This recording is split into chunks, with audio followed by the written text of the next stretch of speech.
Well, hello, all my amazingly beautiful zodiac family and friends. My name is Libra Empress, and this is another episode of Terror and Tarot with Libra Empress. Today we are going to be watching three animated horror stories, School Stalker and Deep Web, by IMR Entertainment. Without further ado, let's get started, shall we?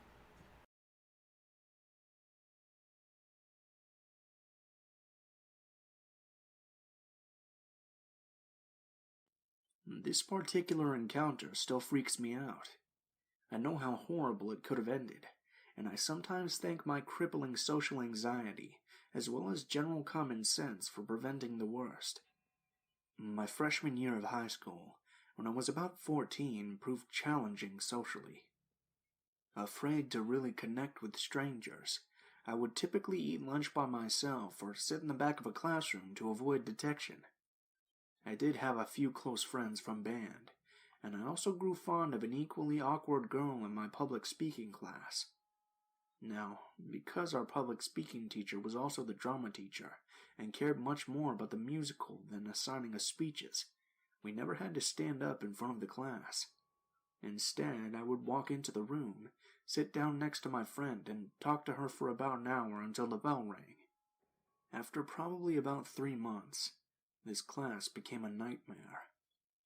I was walking through the halls one day in between classes when I was approached by a fellow freshman that I knew from band. She handed me a piece of paper and winked at me. "This is from Zach," she said. I believe that I stared at her rather blankly, earning an eye roll. "The Zach that sits behind you in public speaking," she clarified. Still confused, but not wanting to appear stupid, I smiled, nodded, and thanked her. I put the note in my backpack and resolved to read it when I returned home that evening. Once in the comfort of my bedroom, I retrieved the note after recalling a very tall and large senior named Zach who did, in fact, sit behind me in that class. I didn't remember ever speaking to him, but thinking it might have been a message from the teacher, I opened the lined paper up. As I skimmed the words, I immediately became uncomfortable. Printed in sloppy handwriting was a cheesy love poem.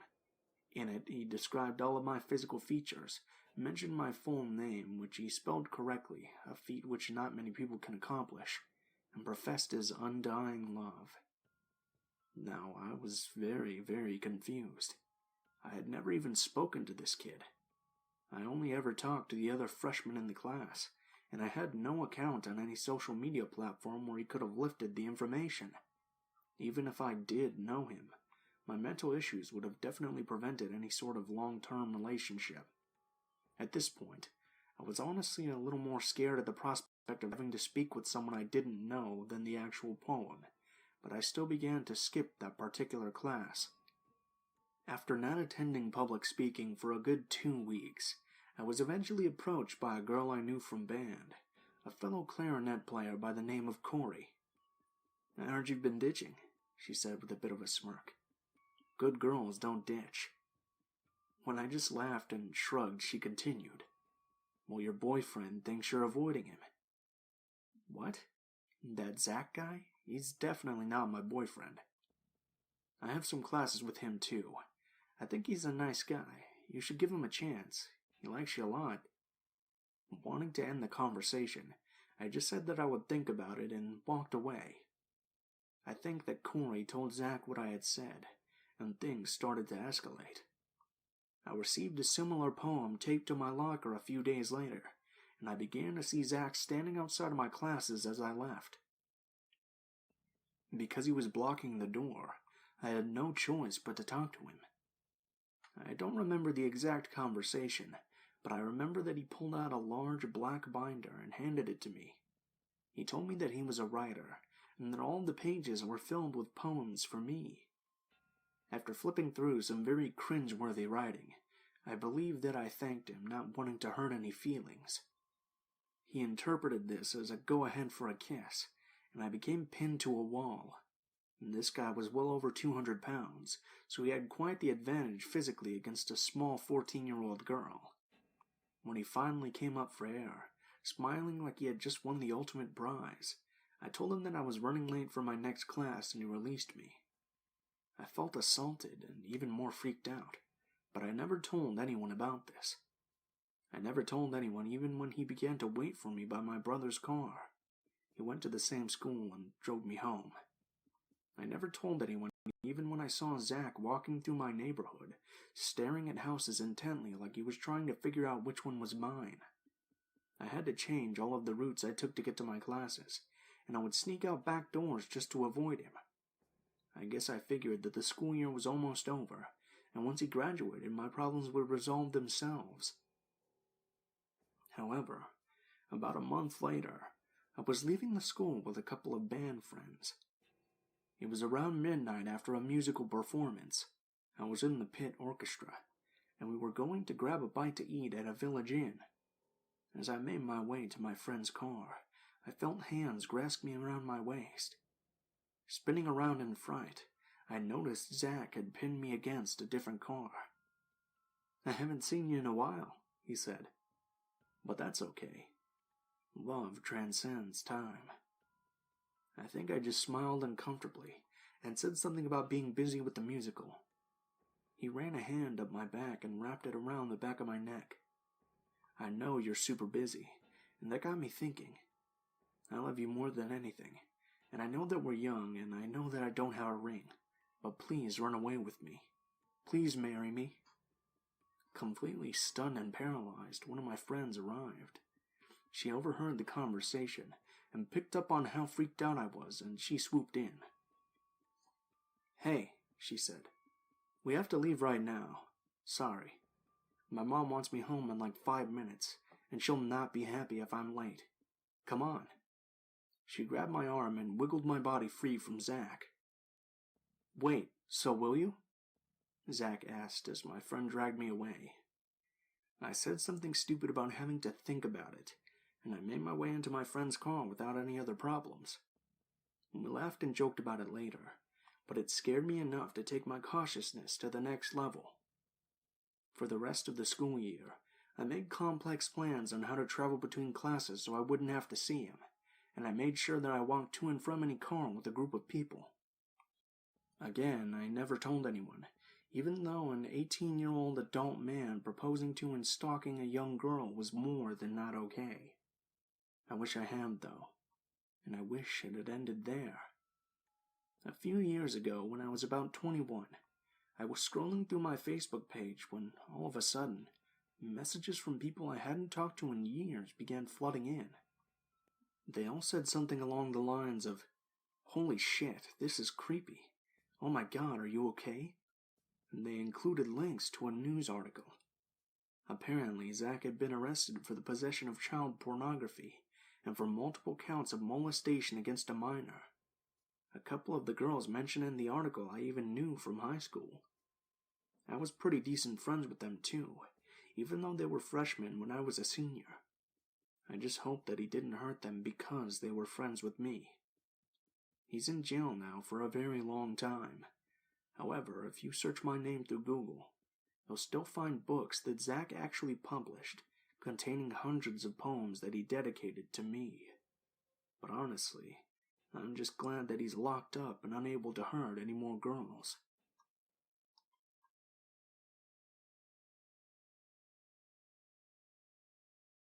This story began sometime around my junior year of high school. I was 15 years old, and in that phase of my life where I didn't listen to anyone, yet at the same time was completely impressionable. At the beginning of the year, I was sitting in my 6th period chem class, probably zoned out, looking at my phone under the clunky gray lab table, when I heard 2 people laughing to my right. The way the classroom was set up was a long rectangle, so essentially the teacher wouldn't really be able to hear what was going on in the back. The people laughing were a guy and a girl, Eric and Callie. They were somewhat popular. Not the top of the food chain by any means, but everyone knew who they were. My younger sister knew Eric personally. They had a tennis match about a month or 2 earlier. Eric was really funny. That's a crucial element to this story. He was definitely the class clown. He was tall, good-looking, and extremely charismatic.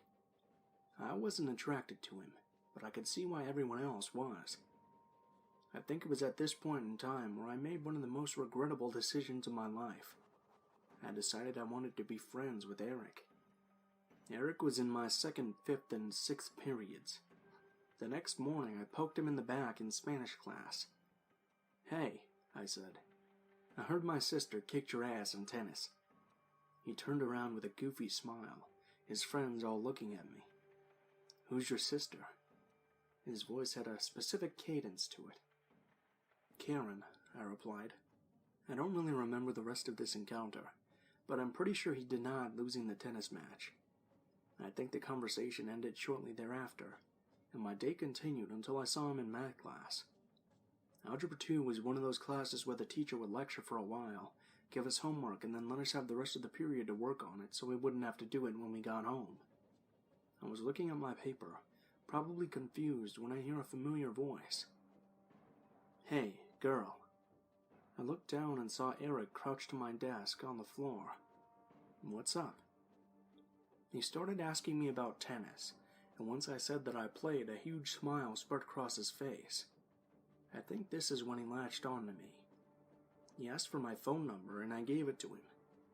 That day, in our next period, he introduced me to Callie. She was older and really intimidating. I had never met anyone like her, and I was beginning to get excited at the prospect of these new, interesting friends. That night, he kept texting me non-stop. He would ask me questions and then would reply ha ha ha to everything I said. I thought it was weird, but that was just his humor. After this day, he never left my side. We spent most of the school day together, and then would be in constant contact after school. This was 2011, so we were mostly on Facebook or doing group phone calls with Callie and 2 other friends of mine that I had brought into the group, Sasha and Natalie. There were lots of red flags. Eric wanted me to hold hands with him at school, and told everyone he had taken my virginity. For some reason, this wasn't something I got too mad about. I just thought it was weird. He would say, "Your virginity belongs to me." Again, I assumed it was a joke. I always assumed Eric wasn't attracted to girls because he said he wasn't, although he would have sex with them and tell everyone, making fun of them. He would walk down the hallway after 5th period, and he would stop for a group of freshman girls waiting for him, to give them each a peck on the lips. One time, we were walking to the bus, and there was a girl about 10 feet in front of us. She was cheating on her boyfriend, which I whispered to him, pointing her out. Yes, it was childish, but keep in mind this was high school, and I was 15. He proceeds to run towards her, stops her, only to point at me and tell her what I said. She came over and yelled at me, and he watched, laughing. A few months into the friendship, I began sneaking out with Eric, bringing him alcohol from my dad's liquor cabinet. Eric was a heavy drinker, especially considering our age. This came to a head when he asked Callie and I to come over one night. His dad was in prison, and his mom was in rehab, so he lived with his grandparents. We pulled up outside his house, and his car wasn't there. We waited for a while, and finally he sped into the neighborhood and stumbled out of the driver's side, wasted. We followed him inside. His grandparents weren't home. I don't know what I said, but next thing I know, he grabs a knife off the kitchen counter and charges at me. I took off running and made it into Callie's car, slamming the door shut and locking it. He stares at me through the window before bursting out in laughter. My heart was racing, and my blood ran cold. Callie got into the car and we left. I don't know why I stuck around. It was almost like an abusive relationship. He told me he was the only guy who would ever find me attractive, but somehow it would turn into a joke, and I would let it go. I believe the breaking point was when I heard about the baby squirrel. He had found a live baby squirrel after school and brought it home. His grandparents said they didn't want it in the house, so he walked outside and tossed it into the retention pond before walking back in. I wasn't there for that, but it disgusted me all the same. In algebra a few days later, he knocked my pen off my desk and called me a bitch. "Eric, I don't want to be friends with you anymore," I told him firmly. "Don't talk to me." His head snapped back, and he moved to the desk in front of mine. "You won't be able to ignore me," he laughed. I know where to find you. I'm going to college next year, I reminded him. You'll never be able to get away from me. Are you threatening me? Yes. I know this sounds like a cheesy horror movie, but that was our exchange word for word. The next week was endless phone calls, and him trying to get me to talk to him at school. At first it was jovial, when he thought I was going to change my mind. Then he came up to me in math class and opened his backpack. Inside there were several large kitchen knives. In case there's a zombie attack. Another big smile. I should have told the teacher at that point. I really should have. But it wasn't until a few days later when he pushed me too far. I'm going to rape you, then murder you, and I'll make Natalie film it. I went to the dean's office and told him everything. I had grown up being told not to snitch, but I couldn't focus on class anymore. I had been a good kid. I'd never been in trouble, so they believed what I told them. Here's the kicker. They called him into the office and he admitted to everything. Nodded, smiling, confirming all the stories I'd told them. Dean Thomas sat me down the next day and told me that I needed to call the police. They said there was clearly something wrong with him and that he didn't get it. They put a school version of a restraining order on him. He wasn't to talk to me, and during tests he had to be taken to a separate classroom. He would do everything he could to get around those rules. He would talk about me right in front of my face, but wasn't technically talking to me. He said out loud to the class, "Some girl put a restraining order on me because she thinks I'm dangerous." The teacher laughed and said, "Doesn't she know you're joking? That's just you being Eric, right?" The backlash I faced was enormous. All of his groupies shunned and laughed at me. Even my own friends said I was overreacting. Except for Natalie. She was always intuitive, and she said he made her feel very uncomfortable, and had started following her from class to class. When his birthday came, he approached me with Callie, and Callie said, "He wants you to wish him a happy birthday." Eventually, a mutual friend called me and told me Eric had threatened to kill himself if I wouldn't talk to him again. I went back to the dean's office. This time, every dean, vice principal, and even the principal got involved.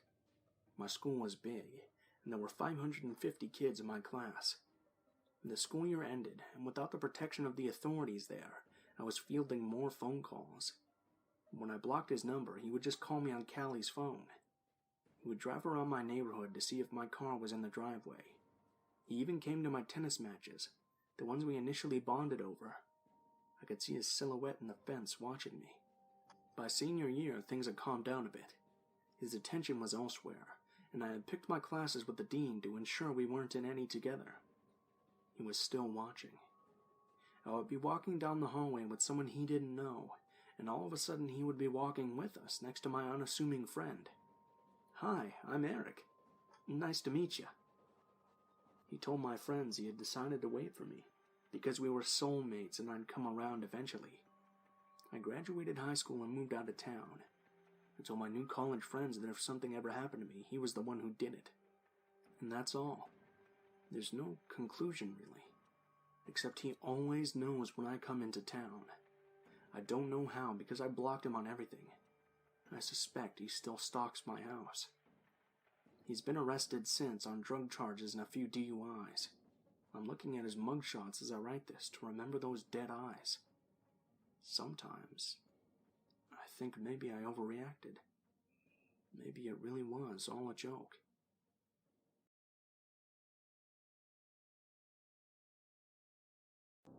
When I was a little girl, maybe around 11 years old, a cult tried to recruit me and my friends through the dark web. This was in 2012. We lived in a gated community, but somehow this church named Assembly of Prayer Christian Church will have its members walking around trying to get everyone to attend their church. My friends and I would go to the local pool for our neighborhood, and these people were taking pictures of everyone, including parents, lifeguards, and us. We looked up their Facebook, but none of the pictures would be there. It only showed the outside of their building. Then a rumor started to circulate that these pictures were on the deep web. I didn't believe it until all of my friends and I went over our friend Greg's house. Greg went on a regular browser, but somehow got on the deep web. I didn't know much about it, so I just watched. We looked up Assembly of Prayer Christian Church, and some Facebook popped up again. We went to it, but we can see more photos than we could before. It was like we had more access than before, but still didn't see much, just inside their chapel. That's when Greg mentioned that the rest of the photos might be on the dark web. I only knew about the deep web, but they sounded like the same thing. That's when he went on a browser. It wasn't Tor, it was some other browser that I can't remember the name of. He made a call and asked someone on the phone where and how to search what he was looking for. We interrupted him, telling him that he needs to just put the church name in again. He said it's not that easy. When he got off the phone, he searched Free the Dolphins from Yellow Cowboy. Then the Facebook page popped up, but we had complete access, not as an admin, but as if we were a friend or we were following the page. Then we saw the pictures. But what was creepy is that every single picture had a name of the person, or multiple names if it were more than one person. We then saw our pictures. There were a picture with about 8 of us in it walking to the pool with a link under it. Greg clicked on it. We entered a live video. We were looking at the inside of the chapel with a man standing on a podium. He said, "Welcome, number 77. In the top right-hand corner of our screen was 77. We were number 77. Greg typed hi. Then the man on the stage said that he was called Chief, so just type Chief if we need him. Greg typed okay. Chief then said that he would continue. He picked up a picture. It was one of my friends. He held it in front of the camera, then everyone in the chat put numbers. I saw a lot of numbers between 1 and 5. A few were higher than 5. Greg looked at us confused. Then Chief looked at the camera and said, "Number 77, we're waiting for you." I believe he typed 3. I can't really remember. For the next hour or so, this man that was called Chief had put all of our pictures in front of the camera, and we were rated between 1 and 10. By coincidence, I had the highest rating. Out of nowhere, the stream ended, and we were back on the Facebook page with all of our pictures. But all of our pictures disappeared. Being that this is all we got on for, we got off, and all of us went home. The next couple of days seemed weird. The church people disappeared. No one was asking us to join anymore. One day, everything became even more strange. One of my friends were over my house while my parents were at work. We were on Facebook watching YouTube. We both paused and looked at each other. I looked outside the window and one of the people from the church were just standing there. I looked back at my friend and she pointed at the front door. I looked out the peephole and another guy was standing there. We looked out the back window and there were literally 20 people standing in a formation. So I called the police like any other person would. And of course, these people were long gone by the time the police arrived. The police said that they will keep a report on file. They tried looking at the security cameras throughout the neighborhood, but nothing was showing these people, and there were time gaps within the footage. It's been a while since this incident, but I will never forget what happened when I went on the dark web.